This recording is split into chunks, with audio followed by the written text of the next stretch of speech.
Imagine this is your job. One of our cops is dead. Who's to blame for this? From critical incident to death and tragedy and loss of partners. A 5-year veteran of this department, Defending themselves while defending the public. And what kind of person it takes to sacrifice their life for a stranger that would spit in their Do we hear face. politicians and some media people asking how in the world a person with a criminal history such as Imagine Mr. McCrilly could possibly this is be your on the job. streets? No, we don't hear that. Do we have the written media asking questions like, how could a 19-year-old man with 2 pending felony charges and a motion to revoke issued by the district attorney's office possibly be on the streets of San Francisco? No, we don't hear that either. Instead, we have media people questioning the validity of the pursuit, as if that was the important issue here. We have people questioning the actions of Officer Burko rather than the actions of a person who just committed an armed robbery. Does Supervisor Amiano want to know why this person's on the street? No, Supervisor Amiano wants to know why we chase people. Maybe we shouldn't chase people. Maybe we should sit in our stations like the firefighters do, and we'll just respond when people call us. Maybe that's what the city of San Francisco wants. I don't think so. Let me say this here and now. Officer Burko did nothing wrong in the pursuit.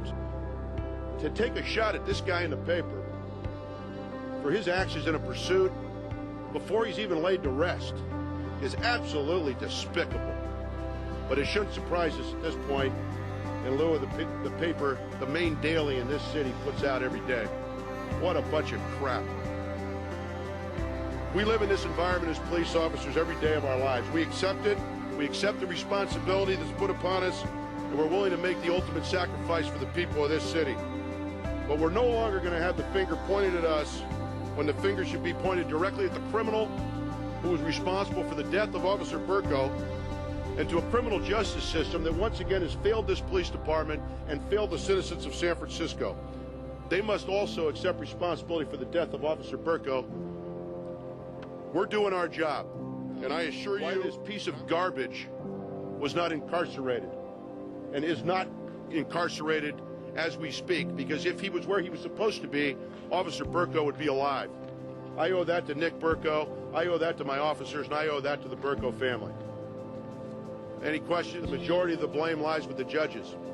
Bail has been issued on numerous occasions for this guy.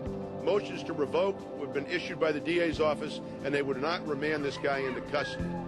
And this guy should have been remanded into custody a long time ago. But no, he's out there, and now we have a dead cop, and we have the media not blaming the guy who did it. We have the media blaming the cops and whether or not they had the right to pursue this guy or the right to go after a guy who just committed a 211, which is a robbery. It's ridiculous. Oh, sure, he's got the right to bail, but I think when you bail once and then 3 weeks later you are caught for another crime and you bail again, motion to revoke your probation, you fail to appear, and then 4 months later when you go to court, rather than the judge revoking you, remanding you into custody, the judge says, oh, well, what the heck, we know you didn't show up on the motion to revoke, we know you have 2 felonies pending, but we're going to let you go again. It's ridiculous. Ridiculous. The cops were well within their rights to pursue. I would like to think the people of San Francisco would like us to pursue these people. Armed felons with guns, robbing people. If you don't want us to chase them, okay, we won't chase them.